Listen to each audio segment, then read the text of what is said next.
আমরা যেন সুন্দরভাবে আল্লাহর পছন্দ অনুযায়ী সিয়াম সাধনা করতে পারি। তার জন্য সুফি সাধকদের যা প্রয়োজন সেটা হচ্ছে সেহরির সময় মনে মনে প্রার্থনা করতে হবে, দয়াময় খুদা, যে রোজা তুমি পছন্দ করো, দয়া করে আমাকে সুযোগ করে দাও, আমি যেন সেই রোজা পালন করতে পারি।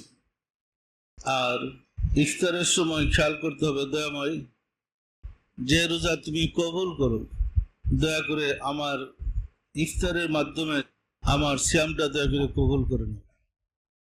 সম্মানিত আশেকের রাসূলেরা, রাসূল সাল্লাল্লাহু আলাইহি ওয়াসাল্লামের রেফারেন্সে আমরা যদি ইবাদত বন্দি করি, আল্লাহর কাছে অধিক গ্রহণযোগ্যতা লাভ করে। যেমন প্রত্যেক নামাজের পরে দেখেন আমরা প্রত্যেক নামাজের শেষের অংশে রাসূলের প্রতি দুরূদ ও সালাম পড়তে হয় না? হয় না?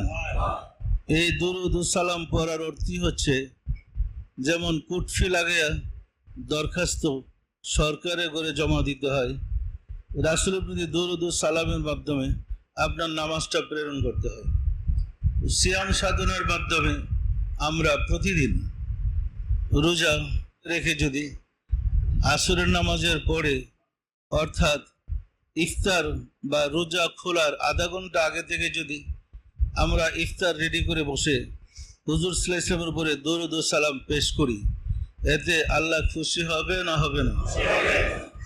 তাহলে আমরা যদি এই নিয়মগুলো পালন করি, ছেলে পুলেদেরকে নিয়ে যে যেখানে ইফতার করি বসে প্রথমেই রোজা খোলার আগে আধা ঘন্টা আগে বা যেদিন সময় কম থাকে 15 মিনিট আগে আমরা যদি আমাদের মিলাদরা তালাওয়াত করে, মিলাদরা পাঠ করে রোজা খুলি, এতে আমাদের রোজাটা অধিক আল্লাহর কাছে প্রিয় হবে। পরিষ্কার না? পরিষ্কার না?